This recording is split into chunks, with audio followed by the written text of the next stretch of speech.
discours du Premier ministre Patrice Emery Lumumba le jour de l'indépendance, le 30 juin 1960. Congolais et Congolaises, combattants de l'indépendance aujourd'hui victorieux, je vous salue au nom du gouvernement congolais.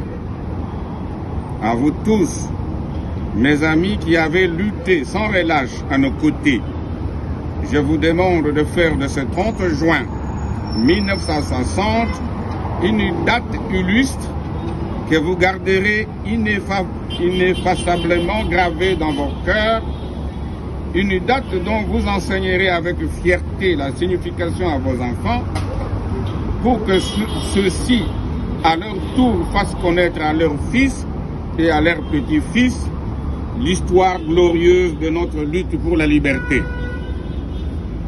Car cette indépendance du Congo, si elle est proclamée aujourd'hui dans l'entente avec la Belgique, pays ami avec qui nous traitons d'égal à égal, nul Congolais digne de ce nom ne pourra jamais oublier cependant que c'est par la lutte qu'elle a été conquise, une lutte de tous les jours, une lutte ardente et idéaliste, une lutte dans laquelle nous n'avons ménagé ni nos forces, ni nos privations, ni nos souffrances, ni notre sang.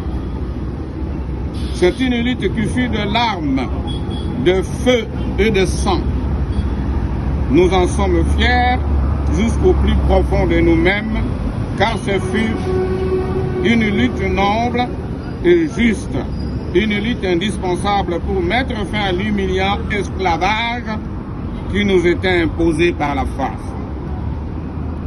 Ce que fut notre sort en 80 ans de régime colonialiste, nos blessures sont trop fraîches et trop douloureuses encore pour que nous puissions les chasser de notre mémoire.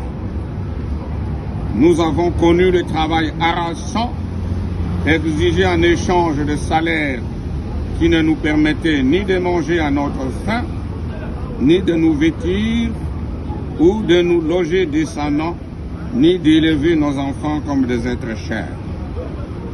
Nous avons connu les ironies, les insultes, les coups que nous devions subir matin, midi et soir parce que nous étions des nègres. Qui oubliera qu'à un noir on disait « tu », non certes comme à un ami, mais parce que le vous honorable était réservé aux seuls blancs.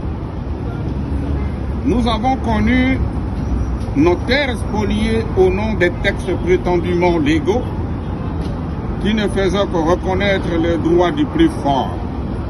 Nous avons connu que la loi n'était jamais la même selon qu'il s'agissait d'un blanc ou d'un noir, accommodante pour les uns, cruelle et inhumaine pour les autres. Nous avons connu les souffrances atroces de relégués pour opinions politiques ou croyances religieuses. Exilés dans leur propre patrie, leur sort était vraiment pire que la mort même. Nous avons connu qu'il y avait dans le ville des maisons magnifiques pour le blanc et des paillotes croulantes pour le noir.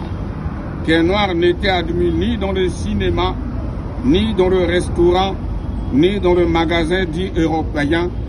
Qu'un noir voyageait à même la coque de péniche au pied du blanc dans sa cabine de luxe.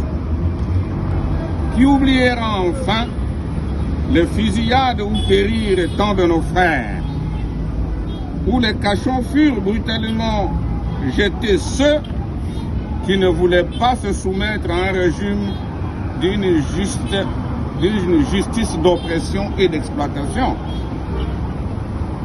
Tout cela, mes frères, nous en avons profondément souffert, mais tout cela aussi, nous, que le vote de vos représentants élus a agréé pour diriger notre cher pays, nous qui avons souffert dans notre corps et dans notre cœur de l'oppression colonialiste, nous vous le disons, tout cela est désormais fini.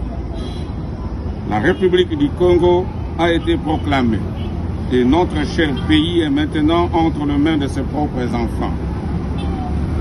Ensemble, mes frères, mes sœurs, nous allons commencer une nouvelle lutte.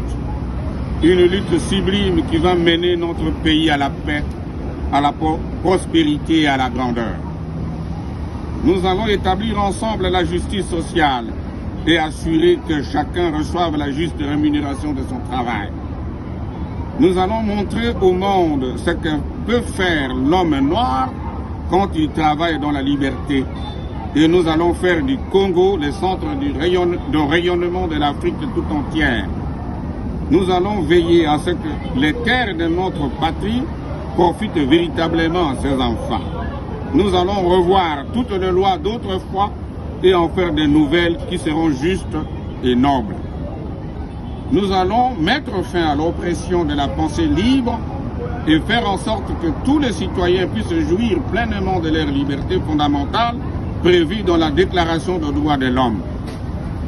Nous allons supprimer efficacement toute discrimination, quelle que le soit, et donner à chacun la juste place que lui vaudra la dignité humaine, son travail et son dévouement au pays. Nous allons faire régner non pas la paix de fusils et de baïonnettes, mais la paix de cœur et de bonne volonté. Et pour cela, chers compatriotes, soyez sûrs que nous pourrons compter non seulement sur nos forces énormes et nos richesses immenses, mais sur l'assistance de nombreux pays étrangers dont nous acceptons la collaboration chaque fois qu'elle sera loyale et ne cherchera pas à nous imposer une politique quelle qu'elle soit.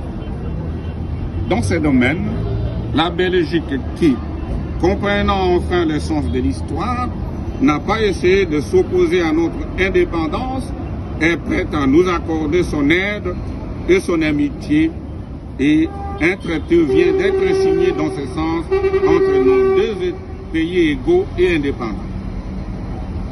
Cette coopération, j'en suis sûr, sera profitable aux deux pays. De notre côté, tout en restant vigilants, nous saurons respecter les engagements librement consentis.